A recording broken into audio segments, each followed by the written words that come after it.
Assalamualaikum warahmatullahi wabarakatuh. Hai teman-teman, gimana nih kabarnya? Semoga dalam keadaan sehat. Amin ya Allah ya robbal alamin. Kembali lagi di channel ini untuk bahas dan share budgeting, food prep, meal plan, dan juga daily tips lainnya. Untuk teman-teman yang baru bergabung, selamat datang. Jangan lupa untuk like, comment, dan juga subscribe-nya. Terima kasih. Alhamdulillah wa syukurillah hari ini bisa share lagi kegiatan budgeting di minggu kedua di bulan Juni ya teman-teman. Dan seperti judul videonya adalah tips menabung anti gagal supaya berhasil tuh gimana aja sih stepnya atau langkahnya. Nonton videonya sampai habis ya. Nah, siapa sih di sini yang pengen punya tabungan banyak, uangnya berlimpah?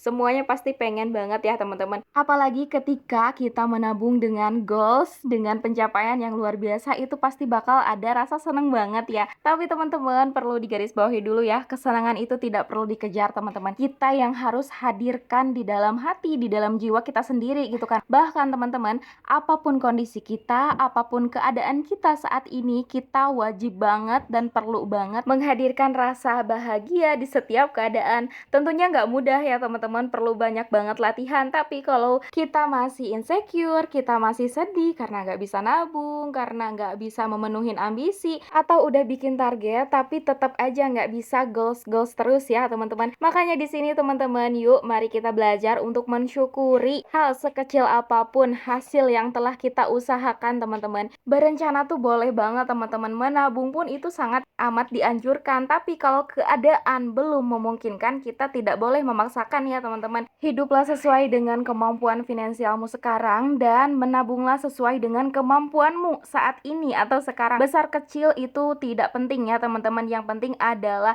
niat kita, kekonsistenan kita, dan juga usaha kita gitu kan. Oke, sebelumnya mohon maaf banget ya, ini videonya ketinggalan. Nah, tadi untuk evaluasi di minggu pertama terhitung dari tanggal 1 sampai dengan tanggal 7, ada pengeluaran-pengeluaran yang masih tersisa ya teman-teman. Ada di belanja bulanan atau belanja mingguan itu sebesar 2.000, dan untuk belanja ke pasar sisanya 2.000, dan untuk si dana darurat itu masih full ya, sisanya Rp50.000. Jadi untuk jumlah sisa di minggu ini sebesar Rp54.000. Alhamdulillah wa syukurillah. Nah, lanjut ini akan aku bikin dulu ya teman-teman garis-garisnya untuk di minggu kedua terhitung dari tanggal 7 sampai dengan tanggal 14 Juni. Gimana teman-teman? Teman-teman masih pakai metode yang bulanan, mingguan, atau harian? Itu boleh-boleh banget ya, menyesuaikan aja dengan nyamannya teman-teman. Dan di sini aku share dua metode ya. Biasanya untuk bulanan aku pakai si budgeting bulanan, dan juga untuk mingguan kayak gini ya, budgeting mingguan. Jadi ngambilnya uangnya dari si dompet bulanan dimasukin ke dompet yang biru, itu dompet mingguan. Jadi kalau misalkan kemana-mana bawanya dompet yang biru ya teman-teman, khusus budgeting mingguan.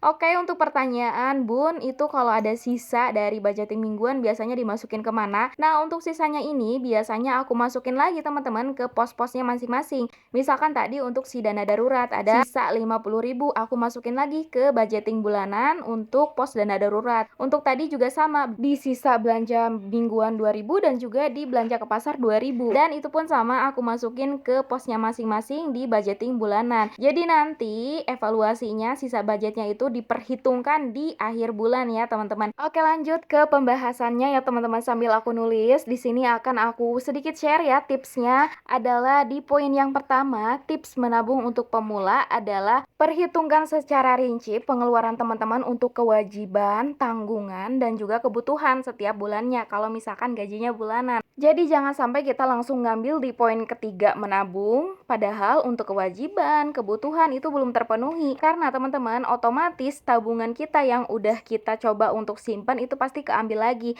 Karena di kebutuhan pertama itu belum tercukupi, di kewajiban belum tercukupi, di tanggungan pun kita belum tercukupi. Makanya di sini perlu banget teman-teman mempertimbangkan dulu nih, oh kira-kira untuk di bulan ini tuh aku sanggupnya berapa? Misalkan 50.000 per bulan atau 100.000 per bulan. Ya nggak apa-apa teman-teman, disesuaikan aja dengan kemampuan. Lanjut untuk poin yang keduanya, teman-teman bisa upgrade menabung ini dengan beberapa metode. Banyak banget metode menabung yang harusnya teman-teman coba satu persatu ya. Ada dari tabungan awal awal bulan, itu bisa langsung aja kita pisahkan setiap bulannya di awal bulan. Ada tabungan metode nunggu dulu dari sisa, itu bisa banget di akhir bulan ketika evaluasi, atau bisa juga dengan saving challenge. Jadi untuk sisa setiap hari dari sisa belanja, terus dari sisa listrik misalnya, atau dari sisa-sisa yang lainnya, teman-teman bisa masukin ke saving challenge dengan beberapa nominal tertentu yang ingin teman-teman targetnya itu berapa gitu kan. Nah, untuk budgeting di minggu kedua ini sudah aku tulis ya teman-teman per kolomnya. Untuk kolom yang pertama itu ada keterangan, kolom yang kedua ada jumlah budget, yang ketiga ada sisa budget, yang keempat adalah pos keuangan. Nah, ini langsung aja aku ambil dari dompet bulanan ya teman-teman, dan akan aku masukkan ke budgeting mingguan atau dompet mingguan. Nah, di sini tuh untuk pos-posnya ada belanja bulanan atau dibagi ya menjadi belanja mingguan sebesar 50.000 per minggu, dan untuk galon di sini 20.000, untuk jajan anak 70.000 per minggu, untuk satu harinya 10.000, pagi 5.000, kalau enggak sorenya 5.000 ya teman-teman. Dan untuk family time di sini sebesar 100.000 rupiah, ke pasar sebesar 200.000 rupiah, dan untuk dana darurat sebesar 50.000 rupiah. Dan untuk anggaran mingguan di minggu ini sebesar 490.000 rupiah ya teman-teman. Alhamdulillah wa syukurillah. Nah, oke, lanjut ya. Untuk poin yang ketiganya adalah tips menabung untuk pemula adalah atur atau kelola keuangan finansial dengan baik. Maksudnya gimana, Bun? Gitu kan bahasanya. Maksudnya gini teman-teman, pastinya untuk mengelola keuangan ini ada dua ya kalau pengen menabung. Yang pertamanya kita menaikkan jumlah income yang masuk. Yang keduanya adalah kita menekan income yang keluar. Artinya gimana? Artinya kita meminimalisir pengeluaran yang sebenarnya kita itu bisa nguranginnya. Contohnya dari mana, Bun? Contohnya dari makan teman-teman ya. Dari yang tadinya biasanya kita nongkrong di luar atau jajan di luar, beli makan di luar, coba deh untuk nerapin masak di rumah dengan bisa food prep atau dengan belanja per hari teman-teman, tentunya dengan ada batasan atau reman. Maksudnya gimana? Maksudnya di setiap hari misalnya kita budgetnya itu 20.000 per hari atau 25.000 per hari, otomatis untuk per harinya itu kita nggak bisa ngelebihin budget yang sudah kita tentukan ya teman-teman.